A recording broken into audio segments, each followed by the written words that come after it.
Have you ever wondered how many precious hours of your life you've wasted consuming pornography when you could have been building real relationships and achieving your personal goals? Today, we're going to tackle a topic many consider taboo: masturbation. Have you ever wondered what the true effects of this habit are on our mind and body? How many times a day is considered healthy? And what if we can't stop? In this video, we're going to explore myths and truths about masturbation, the scientific impacts of dopamine and sleep, and how Stoic philosophy can help us understand and control our desires. Get ready to discover valuable insights and transform your life with self-knowledge and freedom. Don't forget to subscribe to the channel and hit the bell to not miss any content. Number 10. Masturbation. I've heard that masturbation is completely normal, but to what extent? How many times a day can you do it without being considered an addict? What happens if you can't stop? We're going to answer these questions and explain why you should stop today, as this activity, although seemingly harmless, can become a problem. Before we begin, I want to apologize for the sensationalist title, but I needed to grab your attention to this century topic that weakens and harms both young people and adults, affecting our willpower. Number 9. Self-knowledge and freedom. At this point, you might be wondering what Stoicism has to do with all this. Stoics like Seneca, Marcus Aurelius, and Epictetus, masters of self-control and wisdom, offered a unique perspective on pleasure and lust. From the teachings of Epicurus to the deep thoughts of Seneca, the Stoics explored human passions, leaving a legacy that still captivates us. For them, masturbation wasn't just a quest for carnal satisfaction, but an opportunity to explore the limits of the body and mind. They saw it as an exercise in self-awareness and a path to true freedom. In their philosophy, mastering worldly passions and pleasures was an achievement that elevated the human spirit. Number 8. Myths and truths about masturbation. It's important to debunk some common myths about masturbation. For example, many believe that masturbation causes blindness, but there is no scientific evidence to support this. Another myth is that masturbation reduces testosterone, but studies show that testosterone levels fluctuate only slightly after sexual activity. Additionally, the idea that frequent masturbation leads to impotence is unfounded. In fact, it can improve sexual health. Debunking these erroneous beliefs is crucial for understanding masturbation in a healthy and balanced way. Did you know about these myths? Share your thoughts with us. Number 7. Consequences of uncontrolled masturbation. Epicurus stated that it's not unrestrained pleasure but self-control that distinguishes a good man. In this context, the ability to enjoy pleasure consciously and moderately marks the difference in someone who has achieved a higher level of self-knowledge. Instead of being slaves to our desires, we must be their masters, as Seneca reminds us with his philosophical perspective. The Stoic reflection on masturbation isn't simply about repression, but a deep understanding and mastery of oneself. This involves the ability to direct our emotions towards a path of conscious self-knowledge. It's not just about momentary satisfaction, but understanding, accepting, and embracing our deepest inclinations. A quick reminder, many people who watch our videos still haven't subscribed to the channel. If you like our content, why not give us some support? Subscribe. Number 6. Effects of masturbation on sleep. But back to the present. What do we know about masturbation, especially in men who suffer from insomnia?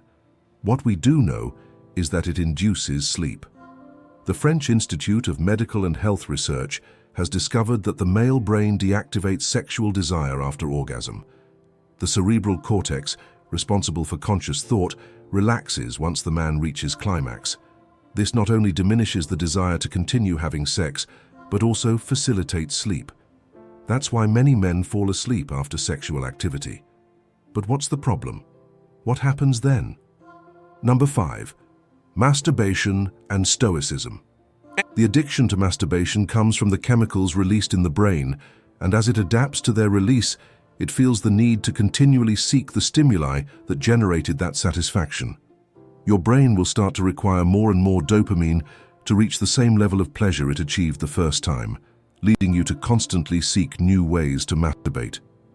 This becomes problematic when the brain realizes that the dopamine release is excessive and starts blocking the receptors, in an attempt to stop you. As a result, the person masturbates but doesn't get the same satisfaction, increasing their frustration. Excessive masturbation to satisfy this need for pleasure is comparable to a smoker who can't stop, someone who eats chocolate until they vomit, or an alcoholic. Number 4. Historical and modern perception of masturbation. Modern medicine is clear in affirming that masturbation is completely normal, not just in humans, but also in dogs and other mammals. However, this perception of masturbation as something normal hasn't always been the case. In the past, it was considered immoral, especially in men, as the non-procreative production of sperm prevented reproduction. In the case of women, it was thought that masturbation could drive them away from men by finding pleasure on their own without help. This moral burden was compounded by a physical burden, claiming that masturbation caused diseases, so it wasn't recommended at all. Number 3. Inspirational personal story.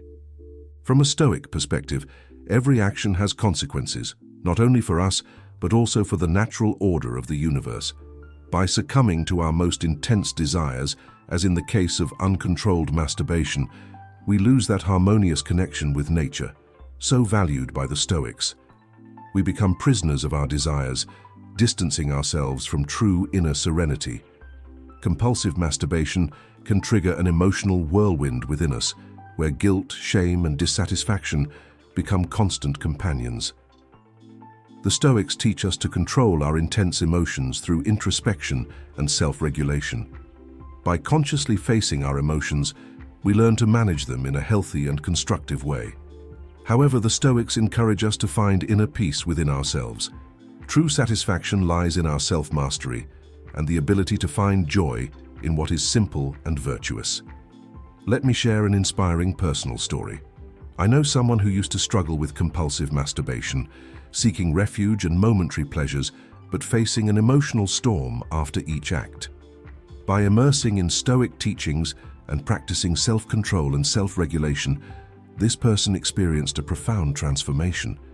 They learned to face their desires and emotions consciously, finding true joy in self-control. Now they live a life of inner peace and authenticity, free from the slavery of momentary desires. Did this testimony strengthen your resolve to make a powerful decision in your life? Number 2. The danger of masturbation addiction. Well, one of its benefits hides a trap. If you're a follower of this channel, you'll know what I mean.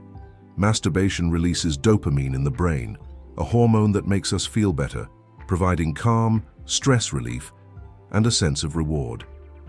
This effect is so pleasurable that some people become addicted. The Diagnostic and Statistical Manual of Mental Disorders includes hypersexuality disorder, classifying excessive masturbation within obsessive-compulsive disorder, another addiction that can lead to mental and family destruction. In many cases, people can't control themselves and become slaves to themselves, victims of a lack of control. This can lead to seeking relationships with prostitutes, sex with multiple people, and, as we saw in a previous video, excessive consumption of pornography. These are ways in which a brain saturated with dopamine seeks to obtain pleasure. Number 1. Let's wake up to life. True satisfaction comes from living according to our deepest principles and values.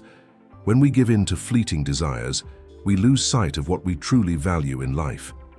Compulsive masturbation can distance us from our noblest purposes and divert us from true happiness, which lies in virtue and inner peace. Practicing meditation and mindfulness can promote the mental serenity needed to resist temptations and face our emotions healthily. This compulsion becomes an obstacle to mental serenity, dragging it down. My friend, what are you doing with your life? Do you think staying at home watching these videos and delighting in your hands can give you confidence and success? Do you think after wasting your time and energy on this nonsense you can attract women?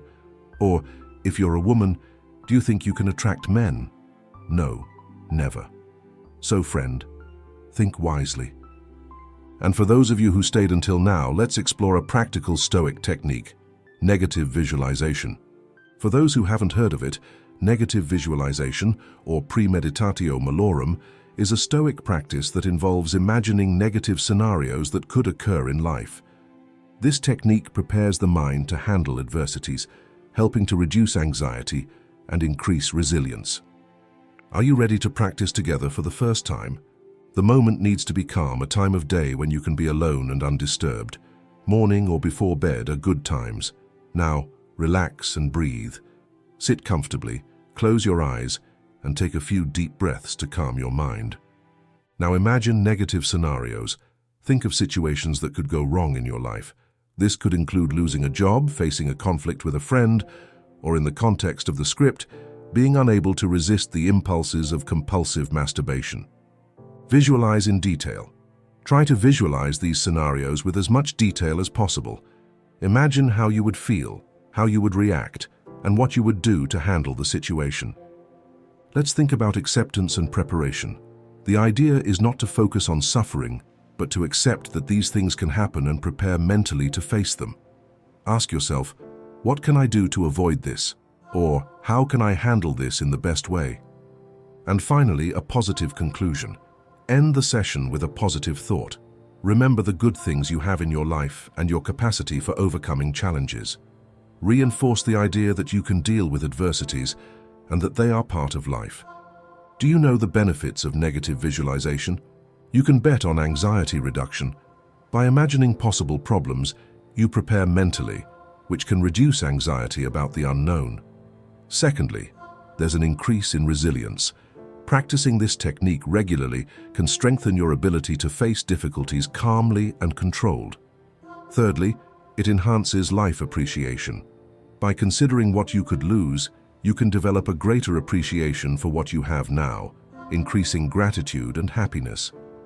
Consider other practical examples. Self-control. Imagine yourself in a situation where you feel a strong desire to masturbate, but visualize yourself resisting and finding other ways to handle stress, like exercising or meditating. Social interactions. Visualize how you would calmly and controlled react to a conflict with a coworker or friend instead of giving in to anger or frustration. Incorporating negative visualization into your daily routine can be a powerful tool to improve self-control and live a more balanced and fulfilling life. Consider doing this and see the promising results in your life. Rest assured, this subject stays just between us here. A big hug, and thank you very much for staying until the end of another mini documentary.